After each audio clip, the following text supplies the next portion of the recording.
Good afternoon and welcome. My name is Steve Jewell with Community Giving, and we're really pleased to welcome you all here to today's webinar. We're going to give people a chance to join and sign in.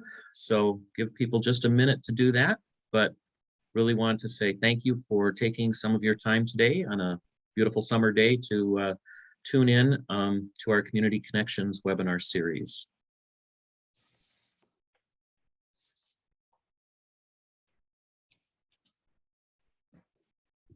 Again, welcome to everybody, and we're giving people a chance just to sign in, and we have a number of people joining us today from actually all over various locations tuning into today's series on building community.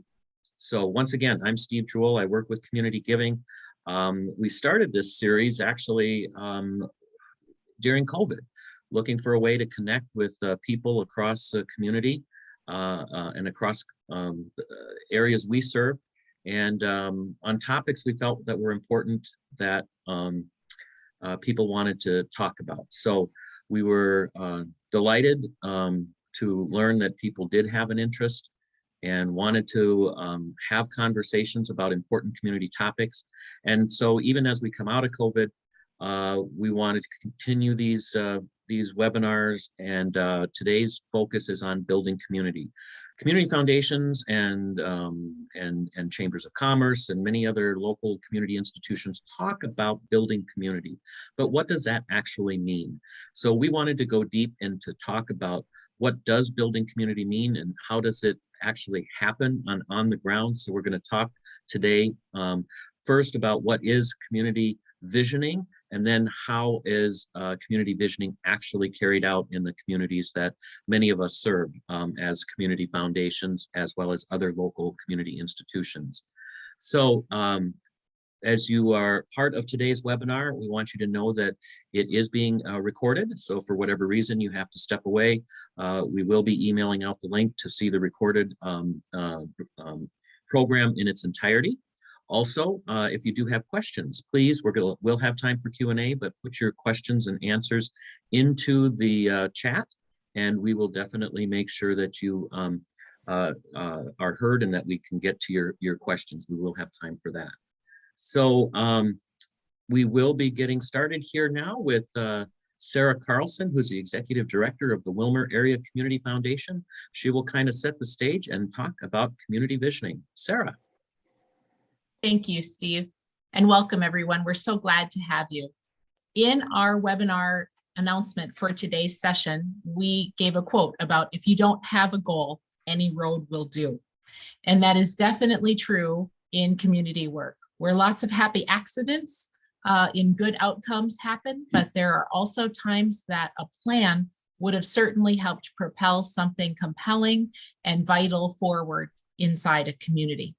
So we believe at Community Giving and all of our partner foundations that there is real power in having a community vision for its future. And that doesn't necessarily need to be owned by any one entity. In fact, you're going to hear lots of examples today about collaborative ownership of a community vision and multiple organizations, including sometimes a community foundation, involved in propelling that vision forward to keep it being a vital and vibrant tool to connect community players together for the common good. We'll also be sharing some examples, not only in how visioning processes get established in communities, but what some of the outflow projects of community visioning looks like in communities. And our panel of experts will hang out and answer some questions for you about their lessons learned and promising practices in doing that work. Our first two speakers are, I have the privilege of working with on an almost daily basis. They are co-shepherds of community visioning in both the Willmar and Sauk Center area. Our first speaker today is Ken Warner. Ken is the president of the Willmar Lakes Area Chamber of Commerce, responsible for all internal operations inside our local chamber. He's also our business's primary contact and conduit between business and the community. He is viewed widely in our community as a champion for what is good for the community. And he also lends his expertise pretty widely across the state, serving on numerous chamber committees due to that expertise, particularly around how Willmar has navigated issues of diversity, equity, and inclusion. And in all of his spare time, Ken also serves as a founding member and chair of our Vision 2040 initiative, which he's going to be sharing quite a bit about here in a moment. The second speaker that I'll introduce now is Neil Linscheid, who is the incoming chair of our Sauk Center Area Community Foundation. Neil works for the University of Minnesota Extension as an extension educator around the Community Vitality Department. He is focused on supporting local leaders as they navigate economic changes inside their community. And his mission is to teach, coach, and connect local leaders as they try to make informed decisions about the future. He's also a 2017 Bush Fellow. And Neil is a great person to think about what are the big questions to be asking in a community and how to set up great processes to help people connect and think about what are the answers to those big questions. So I think you're going to really enjoy your time with both of them today. Without further ado, Ken, would you like to take it from here? Okay, thank you, Sarah, and good morning, everyone. It's my pleasure to talk about the Willmar Lakes area journey here, and it's been an exciting one. I've been in the community 32 years as the chamber president, so I've seen a lot of different changes happen in our community. I want to give you just a little history of how we got to where we are today. Probably 10 years ago, 15 years ago, Willmar didn't have a very good reputation. We really struggled with some of our diversity and some of the news reports that were coming out, and people didn't view Willmar as a very good community. So we thought, what are we going to do with this?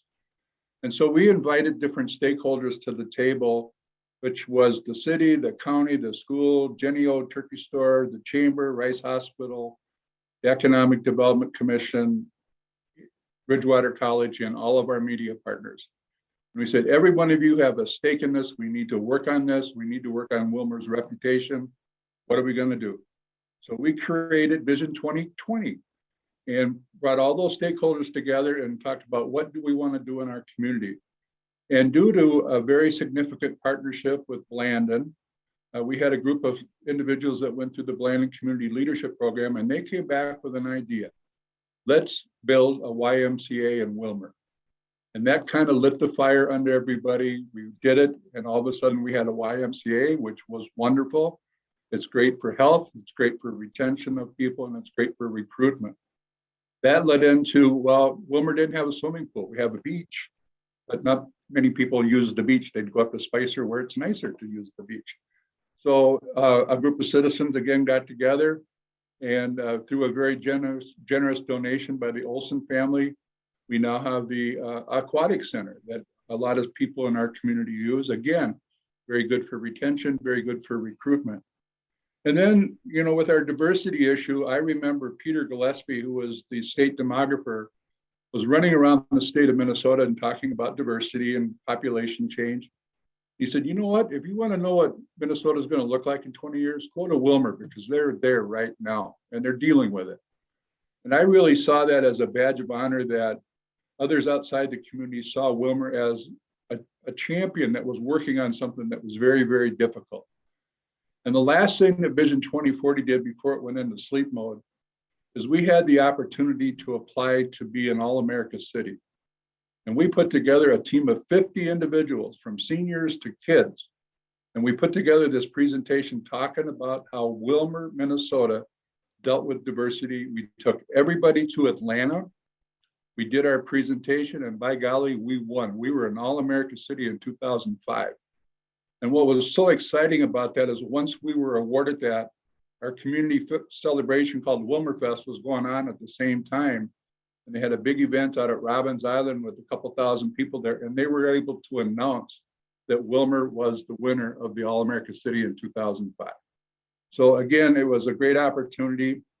And then things started to kind of slow down a little bit. People got busy, and we were meeting to meet, and we're all busy people. And somebody said, do we really need to keep doing this?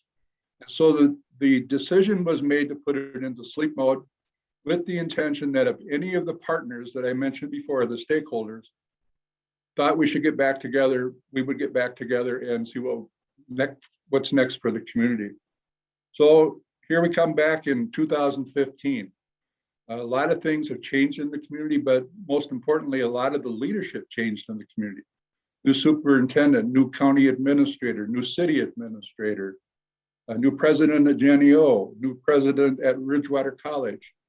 All those people had changed. So we brought them together and we had to give them the education of Vision 2020, where it was, the history, why it happened, why it went into sleep mode.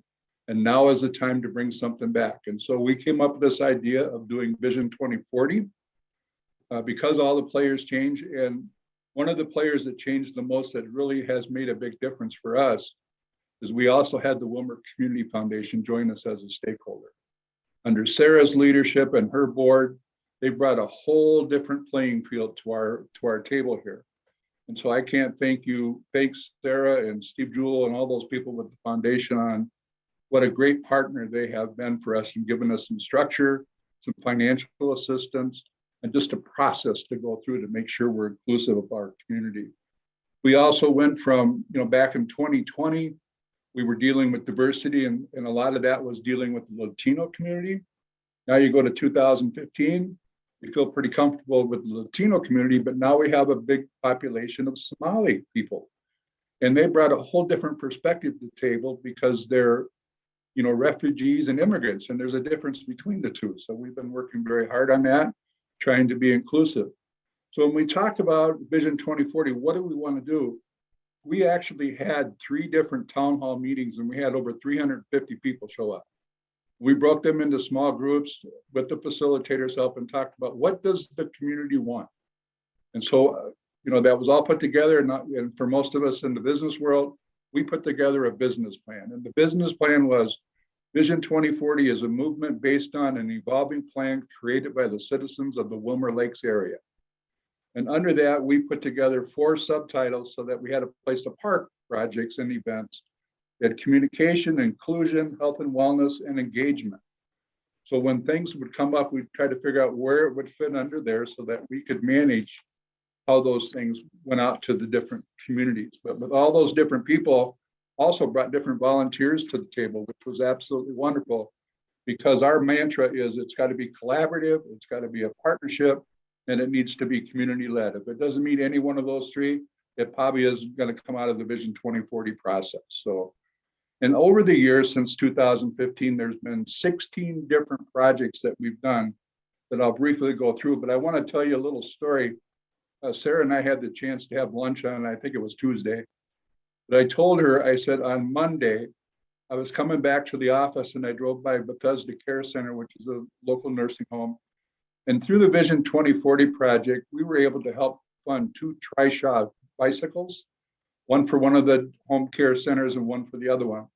And it's basically a motorized, and you can pedal it, where a person is in the back taking care of all that business and the person in the front is just enjoying the ride. And I told Sarah, I saw this Trishaw coming down the sidewalk and there was an older gentleman and his smile was so big. I told Sarah, this is why we do this. This is so cool to see somebody at a nursing home in a bicycle having fun on a nice Minnesota day. It doesn't get any better. So a couple of the projects that I'd like to highlight, because I don't have much time here, because I could talk about this all day, is we did have an opportunity to do a rural refugee project where we had some individuals from our community that actually went over to Somalia and did a lot of videotaping and pictures and told the story that way when they came back. So people that were from the Willmar Lakes area could actually see what it was like in Somalia. It's a lot different than Minnesota, believe me, and I think we all know that. And so that change is part of the process that we need to work through when we're working with the Somali population. We've done movies in the park, which is bringing families together to watch movies outside or in the auditorium if the weather's not right. We've done a garden box project, which allows people to grow produce in the community, and it's there for anybody to come pick and choose. It's been a wonderful project. We've done beautification committees in different communities. We've done lots of arts projects, but again, like I said, we've done 16 different projects that have made a difference in our community. The biggest one that I want to talk about that really built community, which is what we're talking about today, was our destination playground. Again, it was an idea that came to the table. More people came to the table, more people came to the table, and all of a sudden we got this committee that's rock stars trying to do something different in our community. So we went through the process, got the process approved by the city council that we could do a destination playground in Willmar, Minnesota at Robbins Island. We didn't want just a normal one. We wanted to have the best one. We wanted to have the largest one, and we accomplished that. We have the largest destination playground in the 5-state area.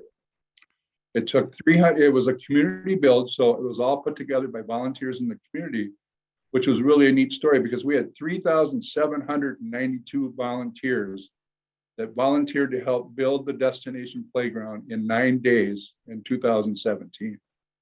It was unbelievable. It was every color of person that you could see. There were people with talent. There were people like me that didn't know how to do anything but use a hammer maybe. But it was a wonderful experience of a community sharing food together, all the different types of foods. We had $1.2 million donated in gifts and goods and services and grants to make it all possible. So when it opened, it was all paid for. We sold pickets out into the community, which we encourage people to recognize their family, lost members, members that have moved on. We had one family that bought 100 pickets and just put names on the pickets that were representative of the community. So there were English names, Somali names, Latino names, Karen names, all on there, not associated with any one family, just to show the flavor of our community. We sold 1,400 pickets at $75 a piece. This guy here was in charge of the pickets. It was quite a process. But it's fun when people go out there and take pictures, and it's fun when you get a phone call or a story from a family that they were able to take somebody in a wheelchair and put them in a swing and let them swing for the first time in their life. They might be 20 years old, they might be 80 years old, but they get that opportunity to do all the things that we think and take advantage of every day. So that I would encourage you, if you're ever up in our area, that's a great place to go.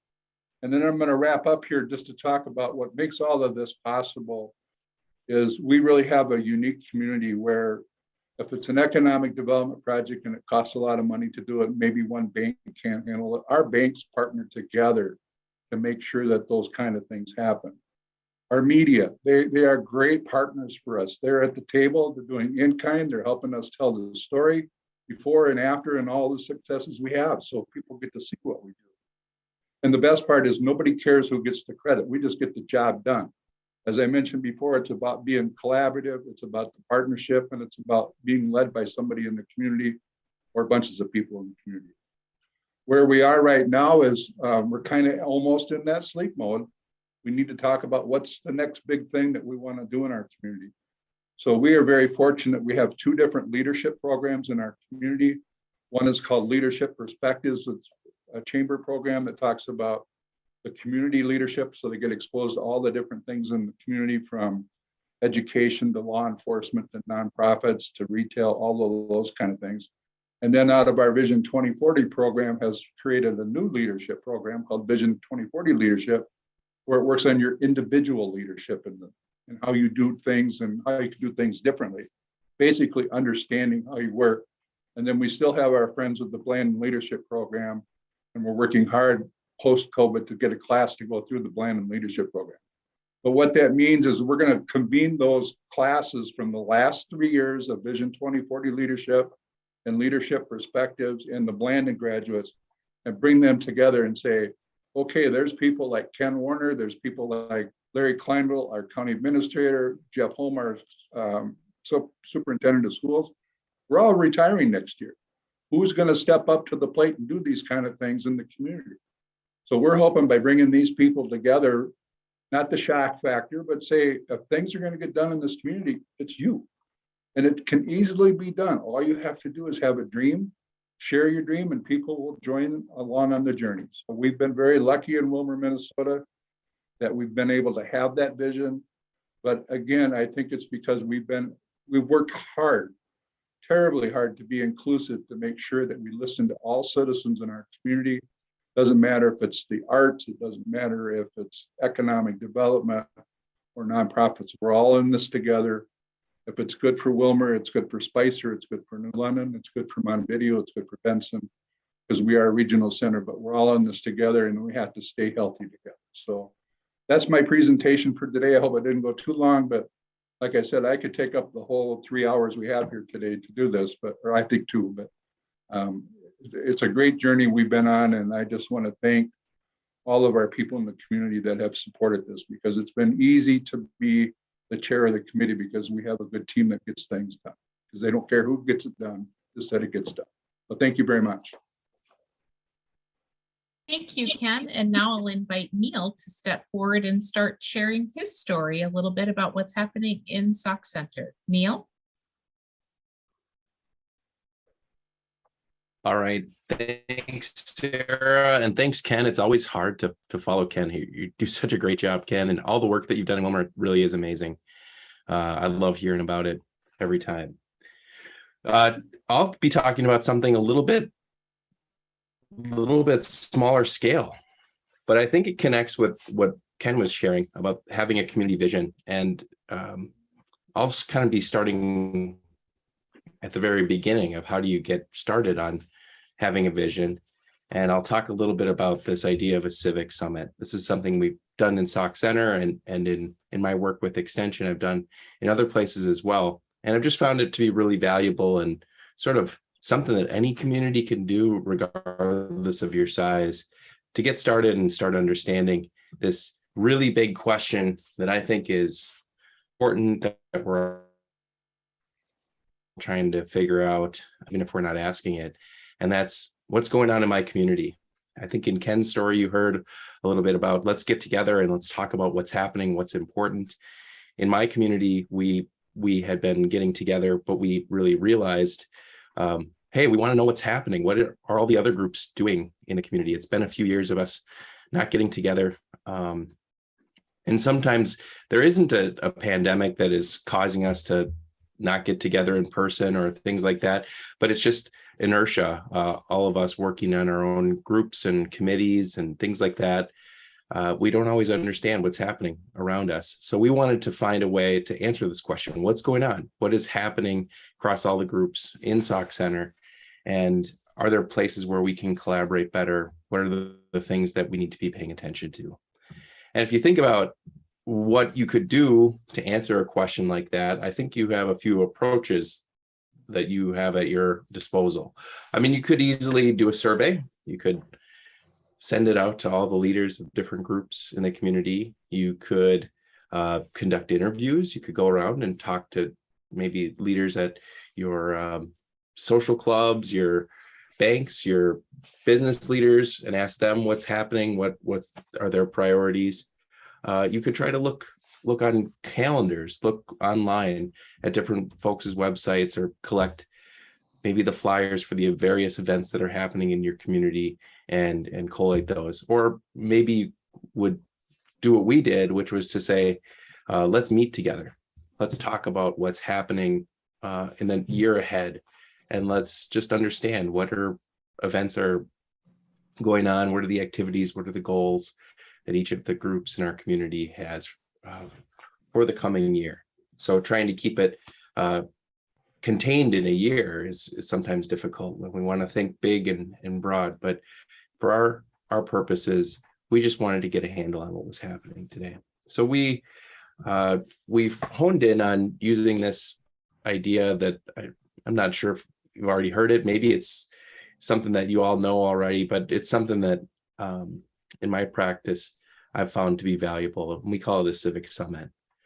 And it's really getting leaders together from across your community for an evening or maybe an afternoon. We did this on, I think it was the fifth Thursday or fifth Wednesday in March, which just turned out to be perfect because a fifth anything is great for scheduling a community event. You know that there's not going to be someone that has a regularly scheduled meeting. So think about the 5th something and schedule your event that day. But you could do it on a Saturday or a Sunday, or whatever works for your groups and your community. And we wanted to meet together and get to know each other a little bit. There had been some transition in leadership, and sometimes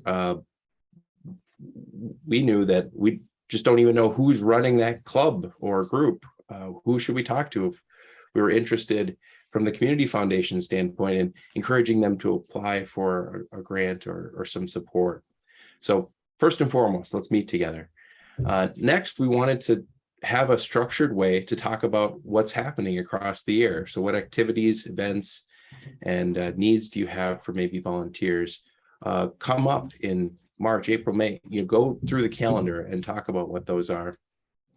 We also wanted to have an opportunity to learn from each other and ask questions about maybe what your group is or what it represents, or what that activity is that you mentioned, and have some interaction with each other. And then finally, we hope to end this summit with an understanding of a shared understanding of all the things that are happening, not just maybe our slice of the pie, but all the things that are happening across the year, across our different groups. So we focused on creating an event that would help us accomplish these types of goals. And we invited people from any nonprofit we in our foundation, all the board members and people that we're associated with, any nonprofit leader we could think of, we tried to invite, or we at least tried to invite someone from each group. We also invited local government leaders, school leaders, and faith leaders, but there was one catch to all of this, and that's that you can only come and represent one group. We have people that are involved in many different groups, and they're in leadership roles in multiple groups. And we know that if you come to a meeting like this, you have to represent just one. Otherwise, you'll be overwhelmed with trying to talk about what you're doing with the Lions Club and what you're doing with the Big Sauk Lake Association and the Community Foundation and the Rotary Club. I mean, there are people that are really involved in that many things. So our only caveat was you have to represent one group. And we want you to be an identified leader of that group so that you can speak for what your group is up to and speak with some standing, and hopefully report back what you heard when you meet with the rest of the people that are involved in your group or organization. Our process was really relatively simple, and I'll show you some pictures that'll help make a few of these things more clear. We did serve a meal. We scheduled this for about 3 hours, which was just about the right amount of time for us. So we had the first half hour where we ate together and just got to socialize a little bit, which in March was really a great opportunity to see folks that maybe hadn't gotten out in a long time. Then went around the room and did introductions, but then the focus of our time together, the bulk of our time was spent walking the year, or going in small groups and adding things to flip charts that represented each month of the year. And we had 4 small groups, which meant that we had our flip charts organized by quarter. So each group could move from quarter to quarter, and we spent about 15 to 20 minutes on each quarter, and then had the groups rotate across the room. So imagine going to a 3-hour meeting where you're not sitting, but you're up moving around, talking to other people and thinking about what's happening in each month and sharing with each other as you go. So people added those activities for each month. And then the idea was to end where you started and to just think about all the new other things that you saw there. After we did that activity, then we spent time as a whole group talking about what we're seeing, what it means, and maybe what are some next steps that we could be thinking of. Although in this case, it was very important that we started our meeting with just saying, our promise is that we'll send out the notes. It's not that we as the Community Foundation will take all of these things and we're going to lead a whole new effort on this. But if that occurs, we're here to support and help that. We wanted to keep this a contained event that just helped people understand what's happening right now. And I think it did percolate some ideas for collaboration. We're still on the process of getting, we'll have to work on what's next after this. Let me just show you some examples just so you can get a sense of what we were doing. Here's just a few pictures of how the room was set up. I know this is maybe a little detailed for some of you, but I know that it's just helpful to see, like, this is how you would do it. You could totally pull this off in any community. So you see 3 flip charts on the wall for a quarter, and then we have a group that they're going around and they're adding things to each flip chart. And while they're doing that, they're talking with each other. They're asking about what their group is. They're talking about the future and thinking about, what they're working on. As facilitators, we walked around and tried to limit the conversations about fishing and the snow and whatever else, and tried to keep people on track discussing the task at hand. And let me just give you an example of what this looked like here. So here are just 2 charts that we had in December and in June. And at the top of the charts, just the month and the quarter. But then we asked people to list the activity or event that they are working on, which organization is doing this, and then what sort of resources do you need in those first columns. And then if there were any deadlines or milestones, it's good to know about those. So for instance, in December here, we saw that this is the time when the final budget for the city council is set and the levy is set. And I think in the September one, we had some preliminary information about that. About this is when our preliminary things are set. We want to know those things because there's different decision cycles across groups, and we want to be able to help each other understand that if you are asking the city for something in January, you're already out of cycle when you could have been talking with them in the fall before the budget was set. So you can see just on these charts how we can get a very quick understanding of all the things that are happening. We didn't need specific dates, although sometimes they were provided. And we just wanted to get a sense of what are all the things that are happening here. We learned really quickly that time like June and July, if you're thinking about hosting a new event in June or July, we should really consider tarring and feathering you and bringing you out of town, because there's so many events that are happening in June and July already. It's just hard to conceive how many more we could add. Even some of our discussions talked about how we could maybe collaborate on some of these things, but there's quite a lot happening. I'm going to suspect that anyone on this call in Minnesota, June and July are pretty busy months as well. So that was a good reflection for us to understand. And then we also asked people to just catalog and write when and where does your group meet. And we had a nice collection of those kind of meeting times and places that were very helpful for us. And then finally, like I said, we just asked people to say, what do you see? What does this mean? Those sorts of things. And we had a nice collection of things that came up. One is just a reflection that an appreciation that we're not a sleepy town. There's a lot going on. There's a lot of commitment to each of these groups. We're busy in almost every month, but June, July, maybe April are really busy. There's a lot of fundraising. There's a lot of activity going on that I think we need to be thinking about as leaders, how often businesses and other groups are being asked to contribute and fundraise. One business owner said, I feel like I'm asked every week to contribute something to one of these activities. And that's probably not a lie. I mean, that's probably the truth. We also recognize that we're all thinking about how we can recruit and engage more volunteers to participate in the work that we do, and maybe how we can use the volunteers that exist in some groups that are looking for things to do to help accomplish the goals of other groups. So I just wanted to give you a quick overview of this really specific activity that can help set the stage for visioning work that you'll do. And I'll just end by saying, here's my take on the costs and benefits of doing something like this in your community. The benefits, I mean, it's a great way to build connection across leaders and across groups, and just to hear who's doing what and who could you call if you wanted to engage with members of the Lions Club. Who's the right person to call? That's really valuable on its own.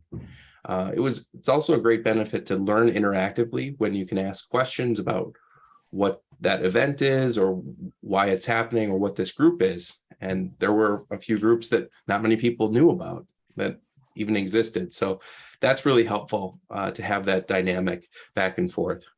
It did result in a calendar of activities, although basic, that I know one of the groups that I'm involved in, we've looked to that as we're trying to schedule things, and it's been helpful. So just on its own, things like that are very helpful. And I think another broad benefit is that it helps us think about the community as a whole and what are all the things that we're all doing, instead of just the things that I'm doing or the things that the group I happen to be in are doing.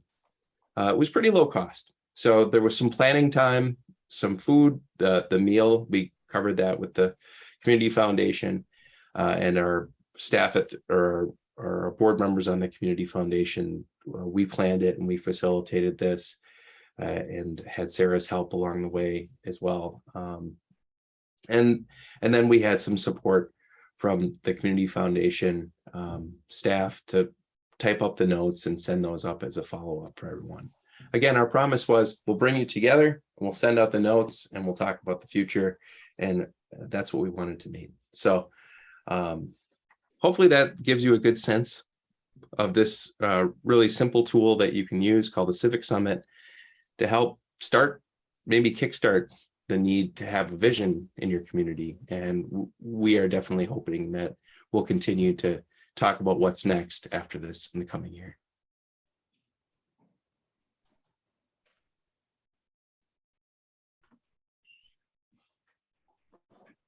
Thank you, Neil. We appreciate that. And now I'm going to turn it over to my colleague, Greta Stark-Crocker with the Central Minnesota Community Foundation. Greta.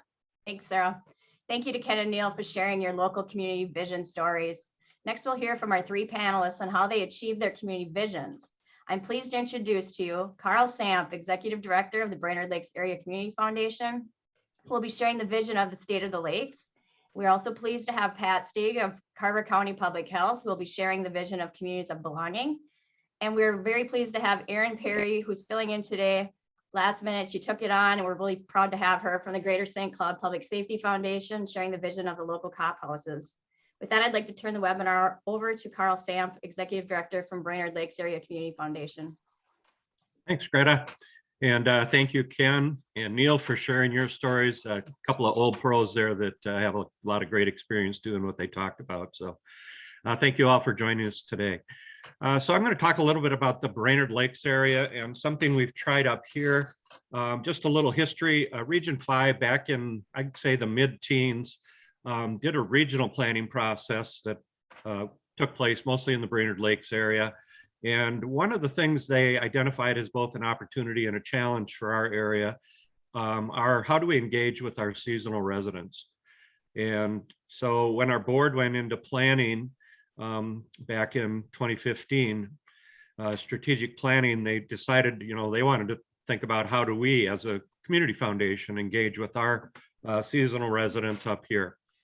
And so it came up with a goal about doing that, and we kind of noodled different ideas, tossed them around for a while, and then one of our board members, Mary Jetland, who's actually in her last month after 9 years serving on our board. Mary's a seasonal resident on Gull Lake, and she came up with this idea of kind of just bringing folks together, inviting in our seasonal residents, weekend residents, and just informing them about what's going on here in the Brainerd Lakes area and the things to do and things they should know about. So that's how it got started. And then with Mary and Terry Foster, my coworker, they've done 99% of the work on this. And I know I just saw Terry still sending out invitations. So tomorrow is our State of the Lakes event. So we're neck deep in planning in it. And I invited Mary to take part in this webinar, but I think she's a little overwhelmed right now with getting ready for tomorrow. So anyway, just a little bit about our community. So Crow Wing County has a population of about 65,000, and we double in the summer, triple on summer weekends, and quadruple on holiday weekends.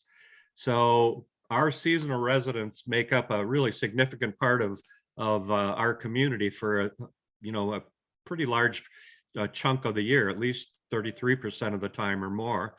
So that's something that we need to pay attention to. So I'm going to just share a screen now that shows our invite that we send out for the State of the Lakes area, or as Terry and Mary just cooked up the new name here an hour ago, News and Brews. So basically we get one of our local brew pubs to donate some beer for the event and invite people in, and they can sample that and get to know that. But basically we're meeting out at the Gull Lake Sailing School, which is right on the east side of Gull Lake. And they can either come by boat or car to the event. And then we have a little social gathering. And we do this in partnership with the sailing school. And they have an event afterwards. They have a dinner and kind of they call them Welcome Back to the Lake dinner that Mary really has been instrumental in putting on. So I'll just talk a little bit about the agenda. You can see the types of things here that we're talking to them about. So Mary does a welcome to them from our board and from the sailing school. We have the National Loon Center come in. They're up in the Cross Lake area, but they certainly are something of interest to the people on Gull Lake Chain. We have their Lake Association come and talk about what it means to be a member of the Lake Association and how they can benefit the lake itself. We have the local chamber updates from Brainerd, Pequot, Cross Lake area. We have a wonderful classical music festival in the Brainerd Lakes area during the summer for 3 weeks, end of July into August, where they've been doing it about 12 years now. So they will have 180 musicians, professional musicians from around the country and even around the world be coming in and putting on performances. So that's certainly something that folks should be aware of and might want to take part in. We invite our YMCA in, and they're really expanding services, and they're actually, they have partnerships now with Gull Lake Sailing School and Mount Ski Gull for programming on Gull Lake there. So if folks have kids that might want to take part in some Y activities, they can do that. And then, as I said, the sailing school is there, and they have programs to teach youth about sailing. Mount Ski Gull, obviously, they have the winter ski hills, but also they have summer activities, zip lining, and things like that as well. So fun things to do for the family there. We have our Nisswa, City of Nisswa Chamber. That's the closest community, at least on the east side, and then Lake Shore is on the west side of the lake. So they talk about what's happening in Nisswa. We have two of our health providers come in and share about what services are available there. So, if something happens, heaven forbid, at the lake, you don't have to run right back to the Twin Cities. You have quality care available either through Essentia and Cuyuna Regional Medical Center. We have a new nonprofit that started up called the Wonder Trek Children's Museum, and they provide programming already in the community. They're in the process to raise money to build a facility in the Baxter area. I'm going to talk a little bit about this next one after I'm done with State of the Lakes, and that's our Brainerd Lakes Area Newcomers Club. So I'll get into that in a little more detail in a second. And then I talk a little bit about basically all the different opportunities for our seasonal residents to engage in supporting their summer community organizations. So we have a list of probably 8, 9, 10 different organizations. Many of you've seen on this list that have agency funds with us, and we invite our seasonal folks to support those organizations as well. And then, of course, we offer them the opportunity to create their own charitable funds with us as well. So in addition to all the ones above, we have a number of other, probably 10 additional exhibitors who will have a table and can share information. They get a few seconds to introduce themselves and where they're at and what they do, and then how people can get more information from them. And then, like I said, at the end, we conclude, and folks want to stay for a dinner and beverages, they can do that. So last year, I think we had about 62 attendees at our State of the Lakes in Gull Lake. We used to do 2 of them. We would do one up on the Whitefish chain up in Cross Lake. That wasn't as well attended, and this year we decided to just concentrate on one. And we still do invite folks from the Cross Lake area as well to this. We're looking at about the same number again. We've had the registrations pouring in the last couple of days, excuse me. So we've seen, I think we've seen some increased engagement and support from some of our seasonal folks. So we think it's been good to do. We think it's great to do, though, just for building community with that group of folks who might not identify with our community as much as we would like them to. So that's our State of the Lakes. And now I'm going to go to the Newcomers Club and talk a little bit about that. So this is the Facebook page from the Brainerd Lakes Area Newcomers Club. We had a Newcomers Club in Brainerd for, oh gosh, probably, I know 30 some years before I started here, because my in-laws joined the club when they moved to the Brainerd Lakes area in 1957. And their entire network of their closest friends were people they met at the Newcomers Club. So I knew this had value in creating social connections and social capital in a community, and helping to welcome people in. And a big part of our priorities for our grant making has been around how do we develop, attract, and retain a quality workforce. You know, as you all know, that's one of our biggest challenges right now, and not just rural Minnesota, but everywhere in the country.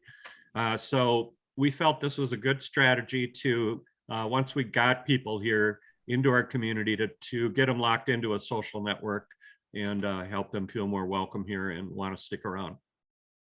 So the Newcomers Club had kind of went idle in about 2010 and was no longer, nothing was happening with it anymore. And so we revitalized that back in 2016, late 2016, early 2017, and found somebody to help coordinate it for a while. She did it for about a year, but had a baby and had to back out. And then luckily one of our members of the Newcomers Club, who came up from Worthington with their husband, he's a city administrator in Baxter, and Paula Chapoulis did just a fantastic job of expanding this to the point where we have well over 200 people on the mailing list now, and regularly have 40, 50 come to events and things like that. So it's very popular, and people really enjoy it. I'm just going to scroll down and you'll see a couple of the types of activities that the folks, you can just see. Invite at one of the people's homes on the lake, on the Gull Lake chain. And now actually Kim Paschke is now the person that's coordinating the activities. So you can just see this social gathering on the lake. And they had an event out at Mount Ski-Gull during the winter, and they could go tubing. That's a picture of that. They have a holiday party.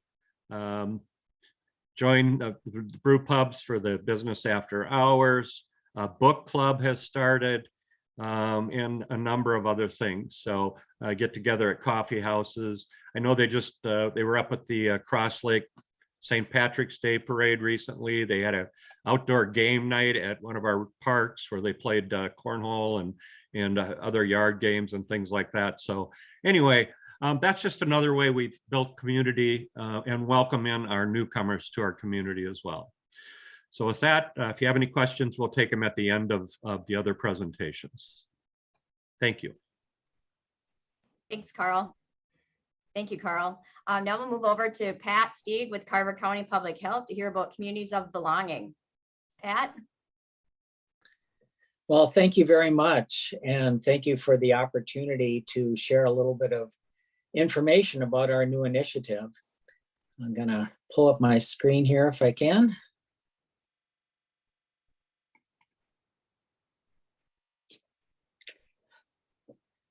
So this initiative, we're only about 8 months into it here in Carver County, and it's intended to support the achievement of one of our 10 goals, which fall under 4 priority issues within our 2020 to 2024 Community Health Improvement Plan for the county.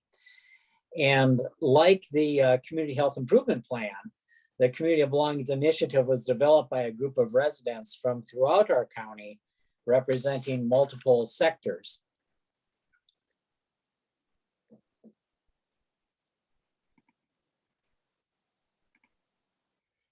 So just a little background on how we got here. Our Community Health Improvement Plan, or CHIP, there was a vision created for that to guide the development of the plan. And as you can see here, it is that Carver County is a safe and welcoming place where everyone belongs. All people are supported to be healthy throughout their lifespan, and everyone contributes to building a healthy, vibrant community. And so, as I mentioned, we had 4 priority issues in our plan. The first one is, how do we ensure that everyone in Carver County has equitable opportunities to live and work in our communities and feel that they belong because of actions taken around the critical elements that create health? So one of the goals that was created to support this priority issue was what we call our well-being goal. And that goal, as you can see, states that we want to make well-being a shared value by having conversations in the community about how health starts in our families, in our schools, in our workplaces, in our playgrounds and parks, in the air we breathe, and the water we drink. Our committee that developed this initiative then needed to step back and talk about, well, what do we really mean by well-being? And they saw this rather comprehensively, both for individuals as well as for communities, and that they see well-being including fair opportunities and treatment, in education and training, for information sharing, for learning, for employment and childcare, for housing, recreation, food, law enforcement, transportation, and healthcare, as well as in actions around issues regarding respect, dignity, cultural expression, justice, and much more. So it includes social and emotional needs like a sense of purpose, safety, and belonging, as well as social connection and life satisfaction. So as you can tell, it encompasses many different conditions which can either support or detract from a person's opportunity to enjoy optimal health throughout their lifespan. Back in 1943, you may have heard about American psychologist Abraham Maslow, as he introduced the idea that human beings are motivated by a hierarchy of 5 basic needs. And he stated that it's very difficult to attend to a higher level need, as shown in this pyramid, until the basic lower level needs have been met. And so at the foundation, as you can see, is our physiological needs, things such as we all need food and water and sleep. And then we're able to focus on our needs for safety and security. And then finally, there, the third level up is our need for a sense of belonging, feeling as though we are affiliated with and accepted by others. Once we have that fulfilled, we can move up to the next level, which is our esteem needs, or feeling a sense of worth, accomplishment, and respect. And then finally, up to self-actualization needs, where we can achieve self-fulfillment, realization of our potential, as well as seeking personal growth and peak experience. And so just as those 2 needs at the top of the pyramid are difficult to meet until you feel like you belong, it's hard to feel like you belong if you haven't first met your physiological and safety needs. So as they continued their conversations and planning, they talked and came across a few statements that kind of summarized what they had experienced or observed or heard that might illustrate the difference between belonging and fitting in. So as you can see here on the left, if I feel like I belong, I get to be me unconditionally. But if I'm just fitting in, I must be accepted. I must be like you if I'm going to be accepted. If I belong, I am somewhere that I want to be and others want me to be there. But if I'm fitting in, I may be somewhere I want to be, but others really don't care if I'm present or not. If I belong, I'm not seen as one of the others because of who I am. If I am fitting in, I'm made to feel that I am less than if I am being my true self. And again, if I am belonging, I feel like I am right. I'm in the right and suitable place because I feel it and I know it. So next, we talked a little bit more about, so what is a community of belonging? And essentially what they said was a community of belonging welcomes all people at all times, no matter their age or their gender or race or ethnicity or language that they speak, their faith traditions, their income or occupation, their sexual orientation, their political ideology, their physical ability, or anything else that makes them the unique individual that they are. And while the term communities of belonging is still rather broad, the Well-Being Goal Action Committee that developed this initiative had some robust conversations before landing at this place to have it act as a frame for the creation of inclusive communities for everyone. And in recent years, you may have heard terms such as livable communities, sustainable communities, healthy communities, resilient communities or restorative communities, vibrant communities or prosperous communities. And while they may not all be considered exactly the same thing, our committee felt like that none of them are really achievable if these communities are defined by exclusion rather than inclusion. And I'm sure none of you would argue that we are certainly living in some very interesting times these days in many different ways. Some of them are exciting and positive, but also with a lot of very challenging and rather negative implications for communities and people. And many of these challenges have actually existed for a very long time. But in the last couple of years, a few major issues have brought some of these challenges to the very surface of our local, state, national, and even global societies, such as the devastating impacts of climate change, the civil unrest due to racial issues, over 2 years of the COVID-19 pandemic, and more recently, war in Europe and a very high rate of inflation. And all of these have kind of exasperated and highlighted the challenges that are experienced in many facets of people's lives, which directly or indirectly impacts health and well-being. And unfortunately, it has also had a lot of divisiveness and even anger for those who are looking for someone to blame for these conditions that exist. And so as you can see here, the question really is not whether the world is changing, it's whether we as a community and we as individuals are changing so that both individually and collectively, everyone can thrive.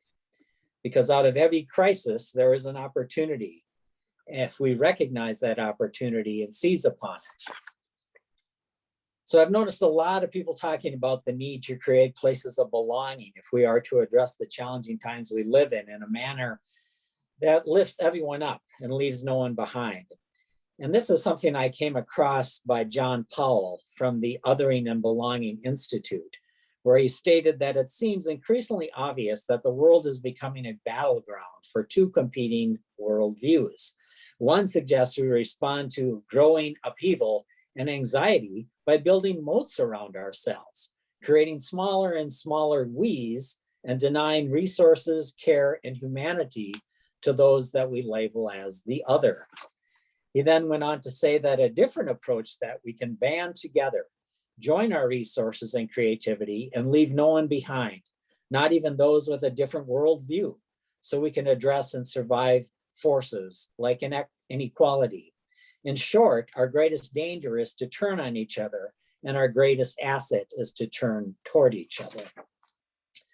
So then I saw recently an interview with actor Mandy Patinkin, who voices Benjamin Franklin in the recently aired Ken Burns documentary on PBS. And he was asked the question in an interview, what is the message of Ben Franklin? And as you can see here, he stated that we have to fight for our ability to listen to those who are on the polar opposite side of our belief system and have the patience to truly hear what they are saying and why they are saying it. They are our fellow citizens. They are our family, and they are as much a part of the fabric of our community as we are. He then went on to say that we need to listen to others patiently and wait our turn before speaking, and then do so with dignity, treating each other with grace and respect and appreciating each other and being open to compromise. So our committee then talked about, well, how do we define community? Because it can be defined in many ways, such as even a single school building or an employer or a place of worship or a team or a club or even a city or region. Or it could be defined as a group of people who may not be connected by a physical location, but rather by a shared culture. And so for this initiative, after much discussion, they said that they're going to view it geographically as one of the 11 municipalities that exist in Carver County. But it can certainly be something more broad or more narrow. And when we talk about a municipality, this hopefully does include local city government, but not only local city government. It could also be a township that wants to undertake a local communities of belonging initiative, or perhaps two municipalities that consider themselves sister cities. In other words, a community is rather self-defined. Whatever people live or work or learn or play or worship together, it kind of comes down to people's response. If you were to ask them the question, what community are you from? So different communities may be ready to begin this initiative and this journey at different times. And our committee recognized that. And some may be ready to begin their work with just two local sectors being represented in the community. And some may already have this type of work or some element of it underway, possibly with a multi-sector involvement. And while an inclusive community implies that it is comprehensive and all-encompassing, it can begin with a focus on a single issue or a specific segment of the population within a community. So the Community of Belonging Initiative may be able to amplify what communities are already doing. It is not intended to duplicate or replace or take over what already might be occurring within our community. And this initiative is intended for local residents and organizations that serve those residents who want to create a community of belonging that for everyone who lives there now, as well as for those who may be living there in the future. So the committee next looked at how has this been done, and realized that we know quite a bit, but there's always more to learn, particularly around conditions that influence health. And in the public health world, as you may know, we're beginning to focus or perhaps refocus our efforts around the underlying conditions, or what we might call the causes of many physical and mental health issues. And this complex set of conditions can be addressed and must be addressed before we will attain and sustain the levels of population health we desire for everyone in all of our communities. And so the committee looked to the work of what others have done, including Mr. Peter Block, who mentions that the real transformation is having residents who may be strangers up to now, having conversations they are not used to having with each other, learning to trust each other, and deciding together how to make a community better for everyone. We also looked at some of the work of Dr. Tony Eiten, where he speaks how creating a community of belonging involves changing any currently existing narrative from one of exclusion to one of inclusion. And a change in that narrative can lead to a change in policies and systems and practices. And these changes then can lead to changes in the conditions which can support well-being for all. And communities of exclusion tend to languish, where inclusive communities thrive, as do the people who are there. And finally, we looked at the recent work of Heather McGee, and she talks about something called the solidarity dividend. which are the benefits we all gain when people come together across our differences to accomplish what none of us can accomplish on our own. And it can create a new vision for a future that we finally realize that life is more than just a zero-sum game. And in fact, the zero-sum game mentality is a fallacy. So with these communities of belonging initiatives that we decided we want to undertake, we again realize that different communities that are involved in the initiative may have different needs in order to move forward because they're starting at different places. So some may require a fair amount of engagement and conversations amongst community members in order to just get started. And we also realize that others may feel like they're at a point of action to address conditions that they've already previously identified and talked about through conversations within their community and their community members. But they also value ongoing engagement and trust building and leadership development, et cetera, as they continue to build their own community of belonging. And as individual communities join the Community of Belonging Initiative and begin to own their own unique collective journey towards a better tomorrow, our public health department, along with local partners, will work to support each participating community with the resources they need over the next 2 to 3 years to build their own capacity and a solid foundation for the creation of their community of belonging. So we have 8 of our 11 communities where we have at least a handful of people who have stepped forward and said, yes, I'd like to be a part of this, my own local community. So those 8 are listed here. They welcome people at any time to join them. And certainly in our remaining 3 communities, we're always open to individuals who might want to get this started in their community as well. So that's a little bit of an overview of our communities of belonging, and I'd be happy to answer any questions at the end of this panel presentation. Thank you. Thank you, Pat. That was wonderful. Next we'll hear from Aaron Perry from the Greater St. Cloud Public Safety Foundation, who will be sharing the vision of the local cop houses. Please welcome Aaron. I turn it over to Aaron. Hi, everyone. I'm glad to be here today, even if I did find out about it yesterday. But I will pop into our presentation here and get started. So the Greater St. Cloud Public Safety Foundation really began as the means to an end, but it grew into a lot more. So the initial idea for a cop house started with Officer Dan McClure, who grew up in Racine, Wisconsin, and saw how they used cop houses in their community to really build up some of their worst neighborhoods, their most crime-ridden neighborhoods, and saw that by putting cops in the community, embedding them in there instead of just having them visit on calls, not only reduced crime in those areas, but gave the families in that area a much better relationship with public servants. He shared that idea with Chief Blander Anderson of St. Cloud, who led a group to Racine to learn more firsthand. And that is when it was decided that we would implement a similar program here. The Greater St. Cloud Public Safety Foundation was established as a nonprofit by involved citizens to make this program a reality. And with that effort, we decided that the foundation's mission was more than just the cop house program. It would include support for all public safety providers in a 3-county area, Benton, Sherburne, and Stearns, including police, fire, and emergency medical personnel. Our mission was to be the leading advocate of public safety in the Greater St. Cloud region. And we were helped early on by the Initiative Foundation and the Central Minnesota Community Foundation, who provided initial funding to cover the startup costs of our foundation. The first lead matching gift was $75,000 from the St. Cloud Rotary Club, and I'll go into further donations a little later down the line. Our first cop house was completed and functioning in August 2017.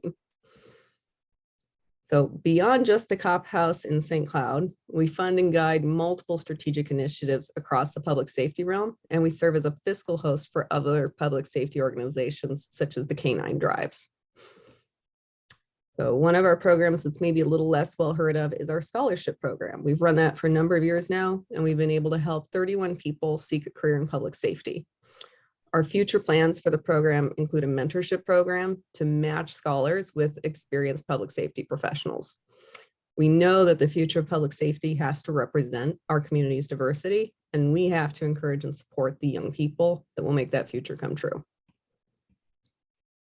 Our annual Wellbeing Conference, Put the First First, is an event built to give first responders and their families recognition, support, and resources.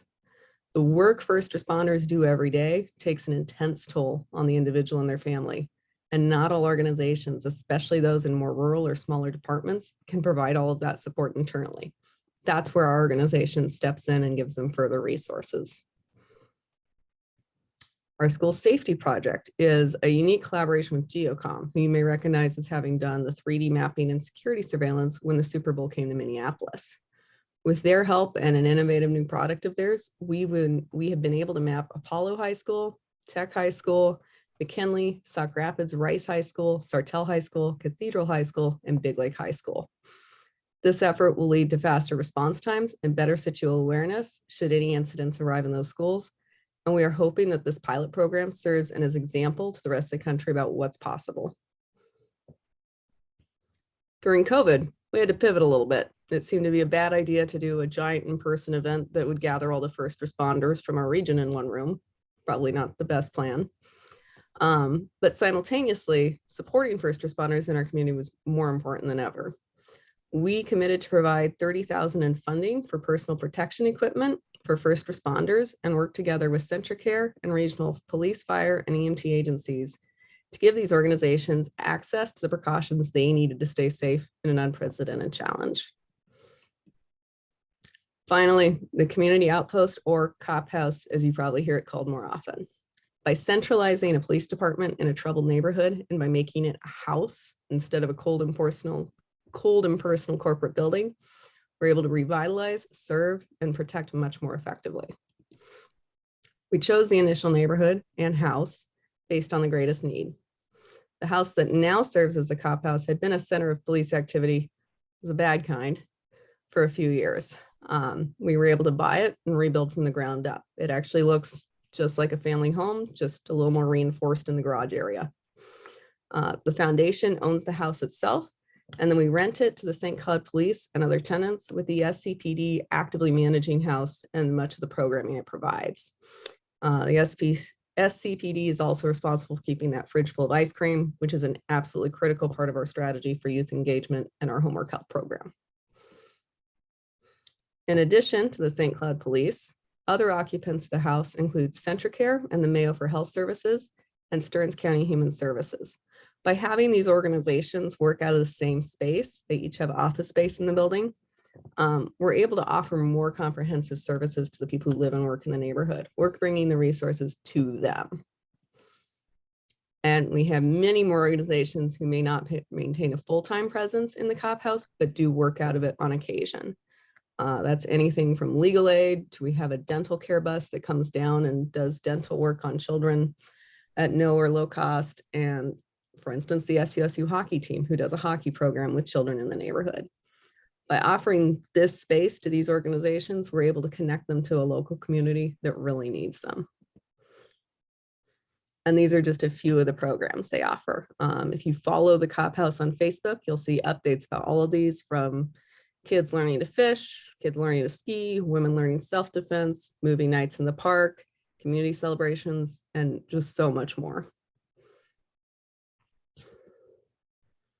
And like I was referencing earlier, this effort was a huge community lift. Organizations and individuals across our region donated time and money in a very short amount of time to get this built and functional. St. Cloud Rotary Club has been a fantastic ally in our efforts from the beginnings, but they're joined by so many others who wanted this for our community. In 2018, the COP House and the Greater St. Cloud Public Safety Foundation were recognized by the U.S. Department of Justice as a recipient of the L. Anthony Sutton Civic Imagination Award, an award that recognizes innovation in public safety. This award gave us the platform for educating other regions on what we've been able to accomplish locally, in hopes that will carry far beyond central Minnesota. We hope to grow the foundation and plant more outposts in the areas of our community that have the most need. You can visit our website and like us on Facebook. We do have 2 pages on Facebook. If you only follow one, I would suggest the Outpost, but we also have one for just the foundation. And there you can learn more and stay up to date on our efforts. The Public Safety Foundation gives all of us a platform for building a safer community, even if we're not going to put on 50 pounds of equipment and run into a fire. You can donate anything from used hockey gear to candy to good old-fashioned cash. You can volunteer. We have openings currently for people to join our finance committee. We have a variety of other committees that are always looking for new people and new ideas. You can attend a cop house tour to learn more, and you can attend events and help us tell our story by sharing our posts on social media and telling others about our initiatives. We are all responsible for public safety in the future of our communities.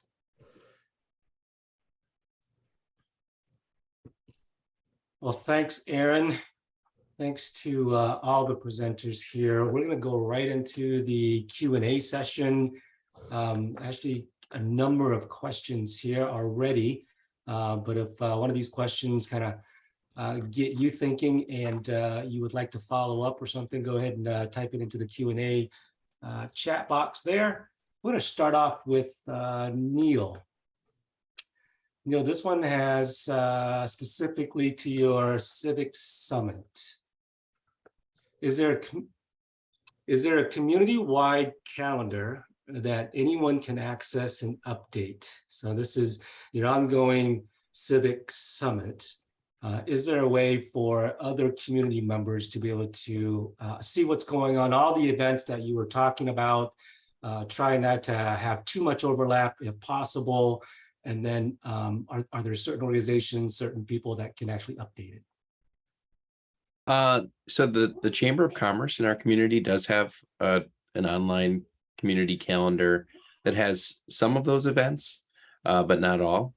And that was one of the ideas that actually came out of our Civic Summit, was saying a few of the folks that run the CVB calendar and the Chamber calendar said, hey, maybe we have a solution that could help us, add more information to this all the time.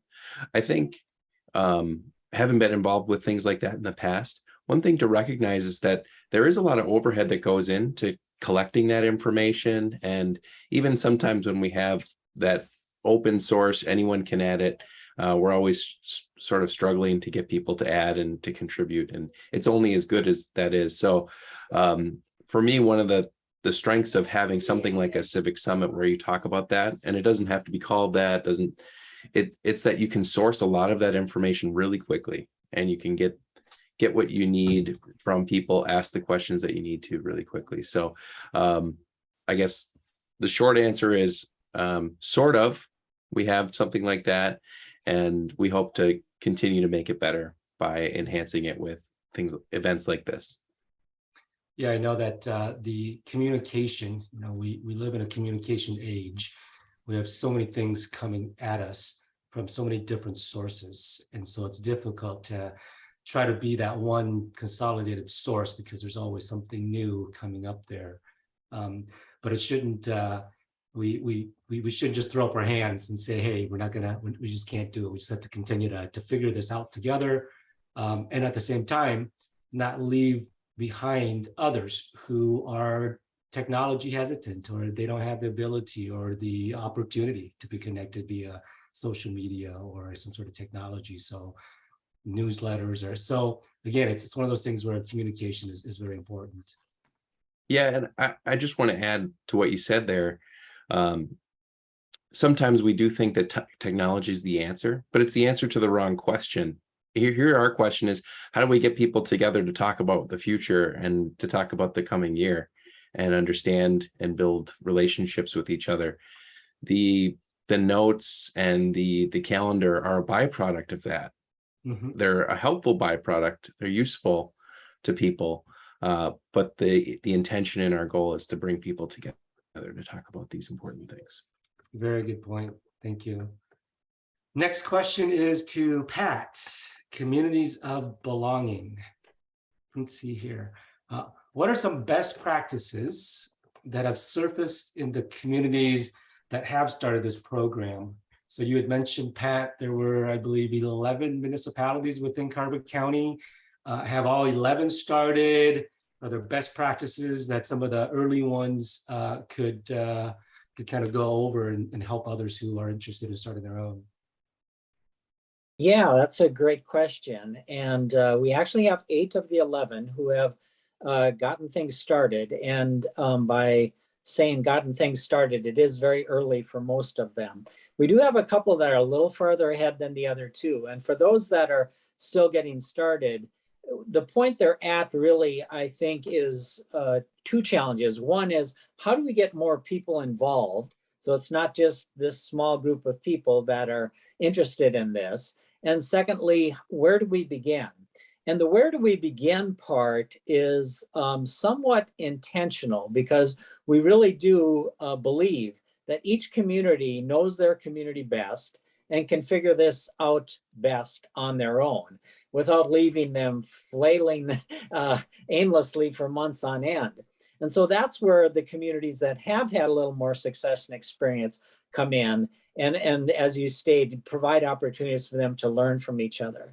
Because the one community that has moved the farthest ahead is a community that's really of about 2,000 people. So it is one of our smaller communities.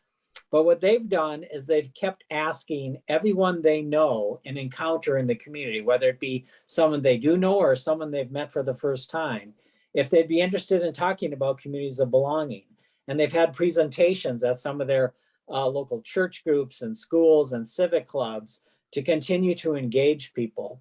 And that has been very important then for them to get engaged and to have a voice as to what are we going to do? What are we going to do to address some of the challenges we face to make sure that everyone feels like they belong? So that constant reaching out and engagement and welcoming and inviting people in is critically important. Do you think it would be beneficial to get the 8 and hopefully soon the 11 communities together? Maybe something very similar to what Neil was talking about, the Civic Summit, and maybe get some of the leaders together and share best practices so that it's not always a one-on-one type of a conversation. The same questions kind of come up time and time again. Yeah, that's exactly what we've heard from some of our communities. And, initially it was, well, once you have gotten things started, we'll bring you together so you can share. But some of them need to get together sooner because they are languishing a little bit to get off the ground. And so our plan is to provide that opportunity sooner rather than later so they can learn from each other and learn from other communities that we're familiar with that are not far away from us who have done similar type of work. But yeah, that sharing is so important. And even though some of these things may seem pretty basic, it's always helpful to know that there are other people experiencing the same challenges and they've found solutions that might work for your community as well. Very good. Sounds like it's a dynamic program that's constantly evolving and changing. That's great. Yeah. Next question here is for Ken Willmar, specifically around the diversity challenge that Willmar has taken head on in the past. And this question is, how does your community manage its ongoing vision specific to working through the demographic changes that Willmar is seeing? And then a follow-up question is there a formed leadership team? How do you fund this sort of program ongoing? Ken, you're on mute, just so you know.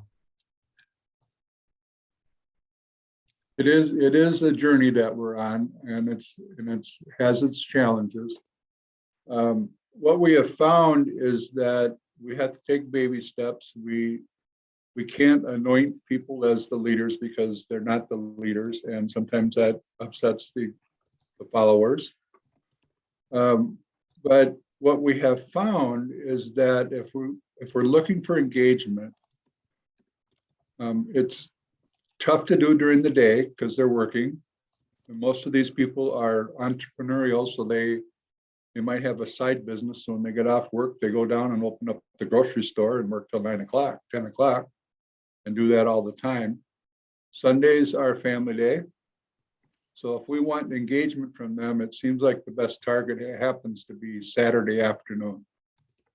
And so that kind of creates an issue because the Anglo part of the circle doesn't want to give up their weekend or their Saturday afternoon. So we're still trying to piecemeal through that. Where would I want to go with this? With the diversity part of it, we've just we have found the best, just like what Neil does, is the best part is bringing people together over food and just having conversations. You know, we've heard stories where ladies from the Bethel Lutheran Church invited a bunch of Somali women to their home and they had peanut butter and jelly sandwiches because they never had them before. I mean, something very simple. We have a coffee shop that has a game night and anybody can come in and play games and learn how to play games. So it's very, very non-formal and very engaging and people sit down. There's a community dinner night that happens at that same coffee shop, where again, people could just break bread and have a conversation and say, why do you do things this way? And why do we have to do it that way? And so we just taking those baby steps and trying to learn. And what I tell people is, because they've been here a while, is that we're at the same point with our Somali population right now where we were 20 years ago with our Latino population. And we're starting to see second generation Somali youth come through the program. They speak better English than their parents do. That's been a real challenge, is the languages. The challenge has also been immigrant versus refugee, because they're completely different. The tools in their toolbox are different. And so you can definitely tell that, and we need to work on that. So I really don't have a good answer other than you just have to be open to change and open to discussion and share how your thoughts are and keep moving on. Abby, can you bring Pat into this conversation? Something that Ken was talking about, giving some examples of how to engage community, certain demographics of the community. Pat, this reminds me of something that Carver County started not too long ago, the living room conversations that's continuing to happen. Can you just kind of give a very brief overview of living room conversations and how that, just hearing about what Ken was talking about, it might be a great tie-in. Yeah, so again, as Ken said, it is about having conversations and trying to better understand each other and why we think or do the things we do. There's usually reasons for that. And Living Room Conversations is a national and international organization that kind of provides a framework and a process for having small group conversations. And ideally, it is amongst people that have different experiences, different perspectives, different opinions, but they can talk about whatever topic they want to. And the organization provides a process and guides on different topics. We see it as a potential resource for our different communities as they start to want to sit down and talk about different issues.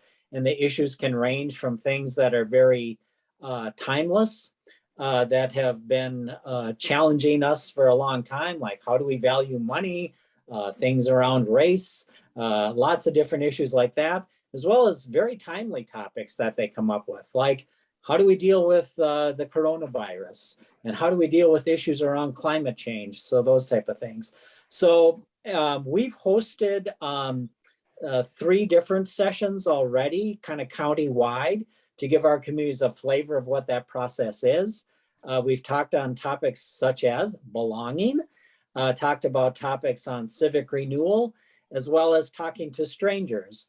And our next one that we have coming up is on communicating with care. So lots of different topics. Again, those opportunities to share and learn from each other. One thing I'd like to add, if I can, too, one of the cool things that happened in our community is back in the COVID days when we were encouraging people to vaccinate and wear masks and all that stuff. Our mayor and state representative learned how to say that stuff in Somali. It took them a long time. There was lots of bloopers, but they got it. And you should have, and we played it on the local cable access so everybody could see it. That opened so many doors and meant so, that was very important to the Somali community to see that leadership speaking in their language. Yeah. Well, this is a great conversation. I think it's one that I think many communities are having right now. And it's good that we bring these types of topics to the forefront.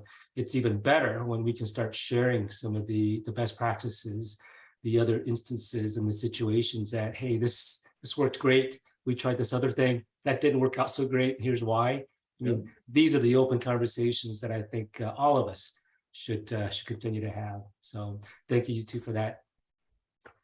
Next one, Abby, is to Aaron about the community outpost. A lot of questions for you, Aaron. So I'm going to be trying to pick a few here that you can help us with. Are there specific stakeholders you would recommend involving early or often to create a community vision? You've got this cop house, you've got a number of different partners. Were there specific stakeholders or specific partners that you thought, the community thought, okay, we need these partners, otherwise we can't get everybody else to come in together? Yeah. So I was not a board member at the very outset, so I can't answer that accurately for the outpost. But from what I've seen, the most critical have been leadership within the government and within those public safety fields, and then people of the community that you are trying to serve. Okay. So for example, on our board, engaged very early as stakeholders and advisors are retired policemen and firefighters, as well as the superintendent of the school district, Willie Jett, basically getting community and business leaders together to support the effort. But we also did need to involve, I think this involvement came a little later. I think in retrospect, they would have wanted it sooner, but community leaders in the community that you're serving. So we did a survey a few years after the launch of the outpost led by Huda Ibrahim to survey the neighborhood, see what public opinion was on the outpost, and see how we could better serve them. And I think in retrospect, that should have been a step earlier, and I think it will be as we continue to grow the outposts. I think that's a great practice there. A number of groups, a number of committees that I think we all can kind of look back on.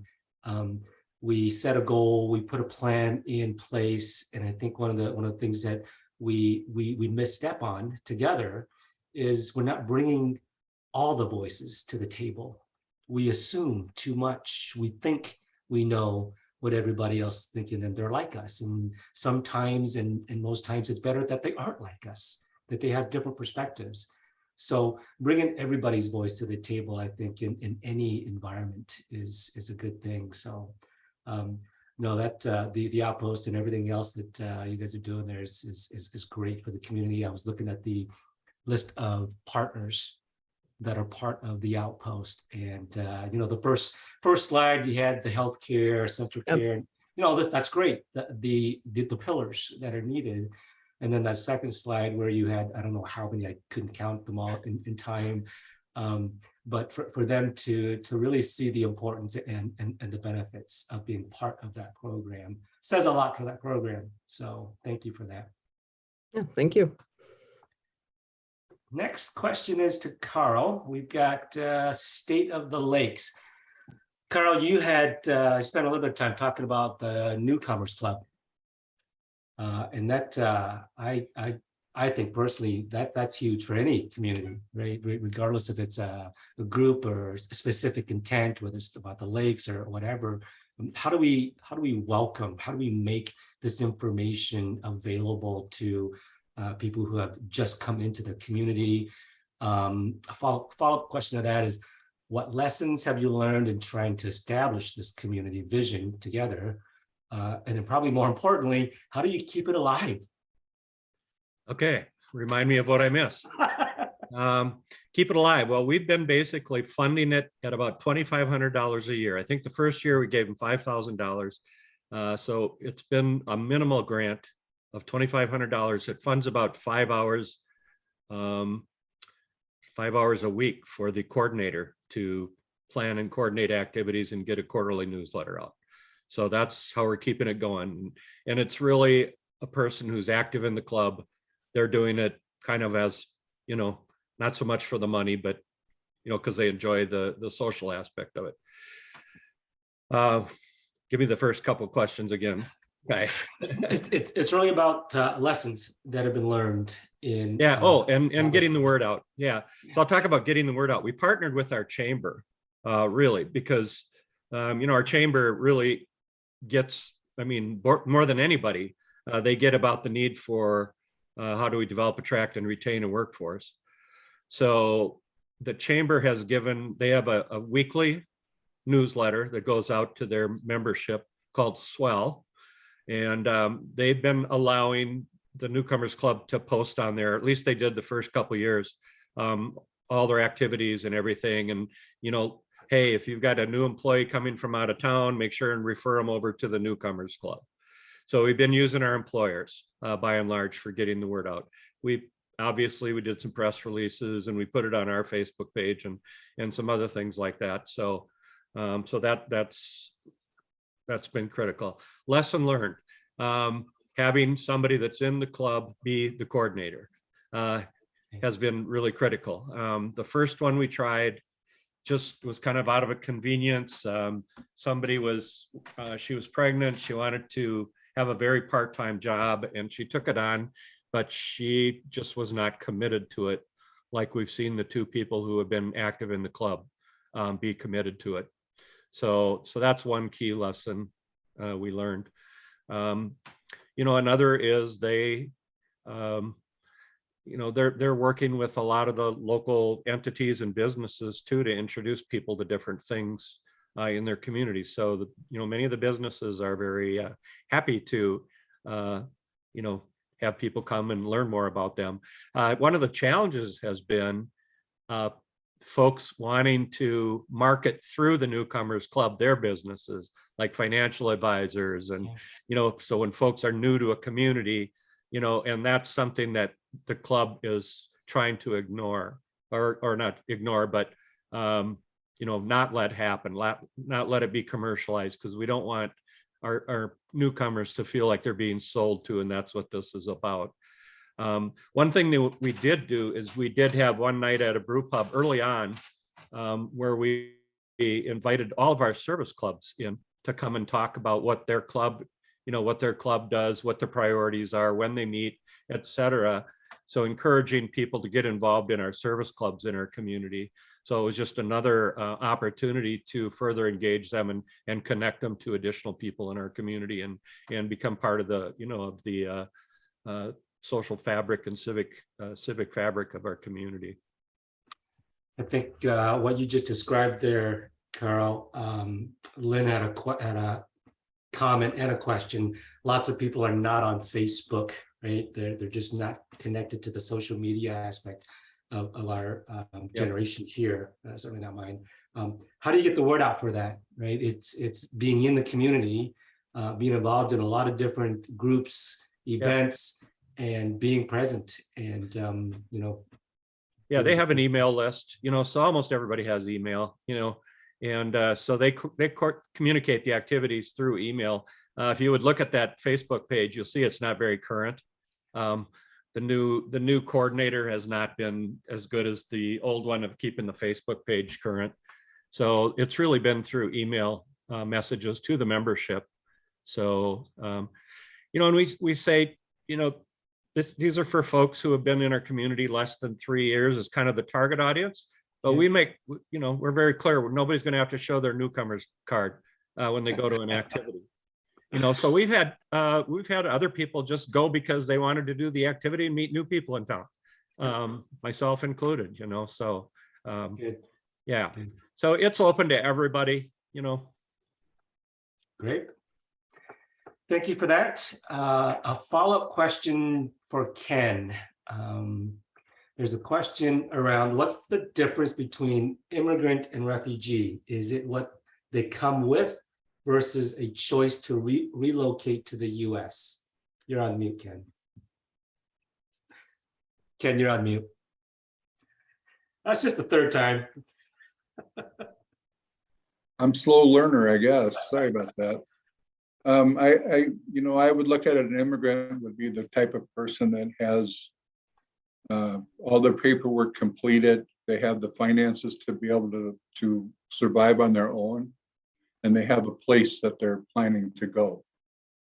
So they have their life planned out where, if they're going to go to Green Bay or Chicago or Brainerd. The refugee is a person that basically is in a camp, a refugee camp, and many of them have been in these camps 20 years or more. And what we have found out is that when it's their turn, they're just plucked right out of there, and they say, tomorrow you're heading to Hudson, Wisconsin. Be ready. And they're put on a plane, they're put in Hudson, they're given a stipend to kind of survive. That's it. That's how they kind of get to the country. And so lots of resources are needed to help them. Most of these people are coming, they live in a tent. That's what we saw when we had our group that went over there and came back with pictures. And so to put them into an apartment, they need to learn how to manage and run a stove and an oven so they don't get hurt. You don't leave your doors and windows open and turn the air conditioning on. There's just the basics that they don't understand, that they have to be taught when they come to our place. Or where an immigrant basically has a plan, they're planning to come here, they want to stay here, they're going to go through the process. That'd be my definition. Yeah, I think that's a great distinction there. It's really at the end of this distinction is the choice, right? An immigrant, whether it's an individual or family or a group of people, immigrants are choosing to leave one place and go to another place, whatever that is. Whereas refugees, as a group of people, an individual, a family, they're forced to leave. There's danger in their current, and it's not a choice for them if they want to live. So I mean, there's definitely certain courses of action and help that's needed for both groups. There's some overlap certainly, but yeah, the support system can and should be different for both. So thank you for that. We are coming towards the end of our Q&A session. Just one last comment from me. I've been in a number of meetings, some board meetings, some community meetings here recently. And there's been one word that has kind of continued to carry its theme across, and including today, brought up by Ken initially, and then I think Pat, you had mentioned it, and I think Aaron, you may have as well. This word inviting, and I think there's a difference between a welcoming community, right? Because we are talking about building community, right? This is an active part. So there's a welcoming community versus an inviting community, where we're okay, so we welcome people. That's great. We have open arms, come, versus the more active verb of inviting people, going, yes, we are welcoming, and we want to invite you to the table. We want you to bring your voice. We want you to be part of the community and not just be here. Be part of the community, be part of the solution, be engaged in it.